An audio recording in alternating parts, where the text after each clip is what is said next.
야, 누군데? 죄송합니다. 너 뭐 하는 새끼야? 응? 응? 형이 반가이 해줄게.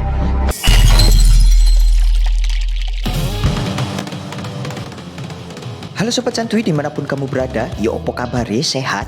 Opo cek kakean utang? Yo opo maneh lur jenenge menungso. Kembali lagi bersama saya di channel ini melanjutkan film Week Hero Class 1 episode kedua yang pastinya akan semakin seru adegan-adegan pada episode ketiga ini karena sudah bukan lagi manusia-manusia kroco dan mental tempe yang dihadapi oleh si Un kali ini, melainkan seorang bos preman sendirilah yang akan turun tangan untuk menghadapinya. Penasaran? Langsung saja siapkan camilan dan berbagai kebutuhan perut lainnya. Selamat menonton dan enjoy the time. Diawali dengan ditunjukkan seorang bos preman bernama Gilsu alias bos dari sepupu Jun Yongbin yang ternyata namanya adalah Sukdae yang saat itu sedang berkumpul untuk membicarakan tentang seberapa banyak omset bisnis pinjaman uang untuk para pemain judi online kita hari ini. 헛짓거리하고 다니지 말라고 했지. 너 내가 일할 때 Namun gara-gara perkelahiannya dengan Si Un beserta kawan-kawannya, omset per hari ini jadi menurun. 좀 갔다. 갔다가 처음 맞고 왔다. 태 오빠 사촌이 누구한테 털렸다고 해가지고. Karena si bos tak bisa menerima jika bisnis utang-utangannya ini mengalami penurunan gara-gara perkelahiannya dengan Si Un, dirinya pun langsung merencanakan sesuatu untuk meningkatkan omsetnya. 10배로 돌려봤다.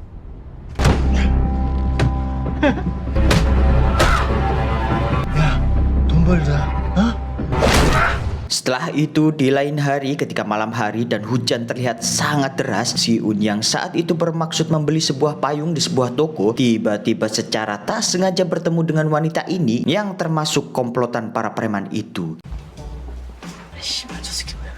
Namun karena wanita ini tertarik dengan Si Un, tanpa rasa sungkan-sungkan dirinya pun secara barbar dan to the point langsung ngamplok kepada Si Un seperti ini. 나 좀 바래다 줘. Tak hanya itu, tanpa basa-basi dirinya pun mengajak Si Un makan bareng dan mengatakan bahwa Si Un adalah tipe cowok idamannya, sehingga dirinya langsung memberikan nomor teleponnya kepada Si Un tanpa persetujuan Si Un terlebih dahulu. 그럼 오늘부터 그거 하면 되겠다. 그치? 진짜 매워. 너 친구 없지? 내 번호니까 저장해. 너 이름 뭐야?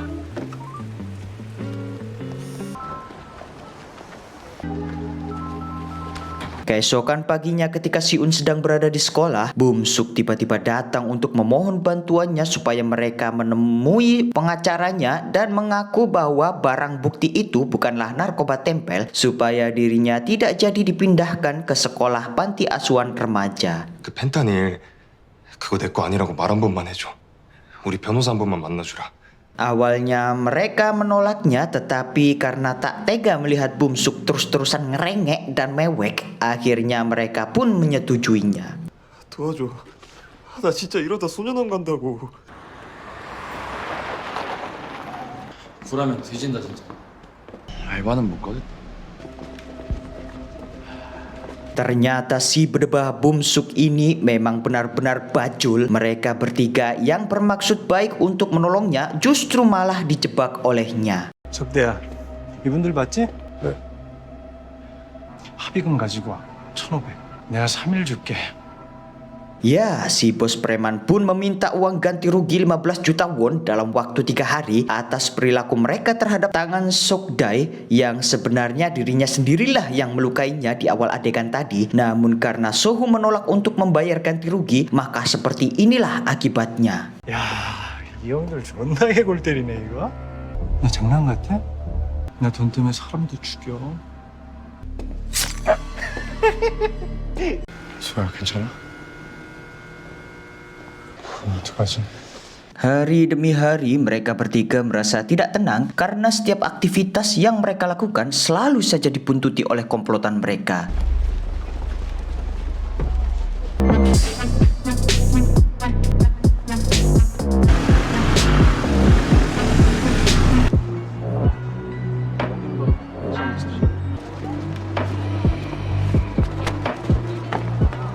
Hingga Hingga di suatu ketika, Si Un tiba-tiba menghubungi wanita barbar itu untuk menemuinya di suatu tempat. 여보세요? 잠깐만 좀 보자. Ternyata Si Un bermaksud menggali sebuah informasi tentang bagaimana dan seperti apa sosok bosnya ini. 뭐 하는 사람이야? 누구? 길수? 그거 왜 궁금한데? 웬만하면 돈 주라고, 절반이라도. 돈 때문에 사람 죽인다는 말 구라 아니라고. 안 주면 어떻게 되는데? 줬대. 주면 끝나? Setelah mengetahui seberapa licik dan bengisnya bos mereka yang haus sekali dengan harta alias cuan, sehingga tak segan-segan jika dirinya membunuh seseorang hanya demi mendapatkan lembaran-lembaran kertas yang remeh itu. Anjay. Dan karena Si Un sudah berurusan dengan bos mereka, membayar ataupun tidak, mereka masih akan tetap berada dalam bahaya, bahkan kehilangan nyawanya. Di sisi lain, Bumsuk ternyata sedang berusaha mengambil arloji milik ayahnya supaya bisa menebus uang ganti rugi itu.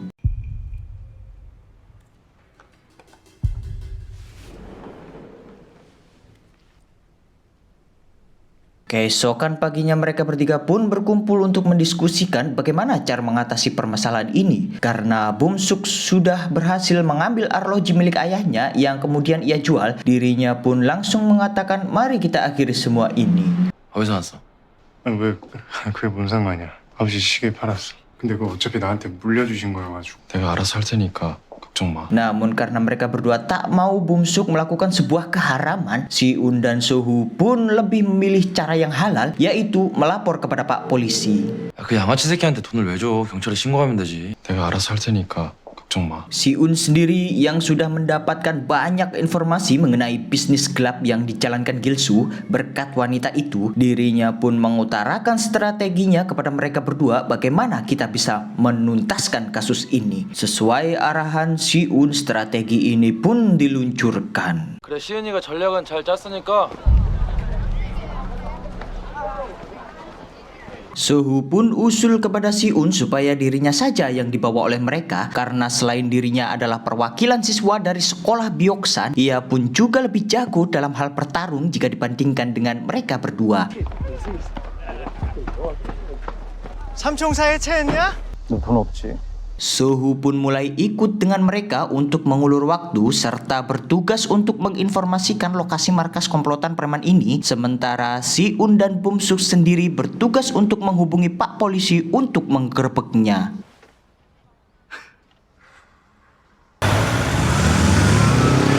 서울시 노원구 상계로 17-1 단독주택이야. 파란대문. 노원구 상계로 17-1을 길수 깜빵 보내려고 그런다. 왜? 오빠도 안 괜찮잖아. 바란대문 저게 코발트 블루인가?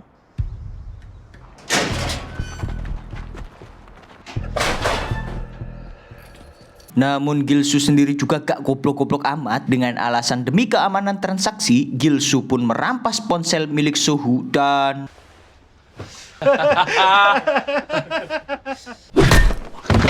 날 기만해? 이 씨발 경찰이랑 가고 있어?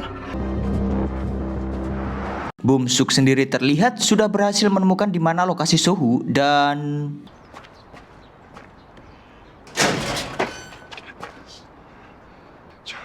좀 드리려고. Sementara Si Un sendiri sudah membawa 2 polisi untuk menggerebek mereka, tetapi karena kedua oknum polisi ini tak mau pekerjaannya jadi repot, kedua oknum polisi ini pun pergi meninggalkan Si Un sendirian tanpa peduli seberapa genting situasi yang dihadapi oleh Si Un saat ini. 좀 난감한데, 어? 그 사진 몇 장으로 뭐 할 수 있는 게 없다니까. 우리가 뭐 영장을 갖고 있는 것도 아니고. Si Un yang khawatir jika temannya ada apa-apa langsung menerobos masuk untuk memeriksa situasi.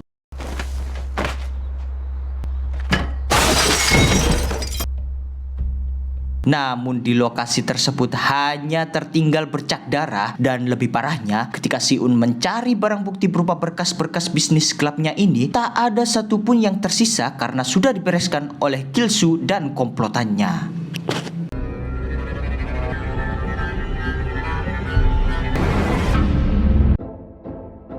Dan itulah keseluruhan episode ketiga. Pasti kalian merasa sangat penasaran dan bertanya-tanya seperti apakah nasib Yongbin dan Bum-suk nantinya, dan apakah Si-eun sendiri akan berhasil menyelamatkannya dengan cara apa, bagaimana, dan apa-apa lainnya.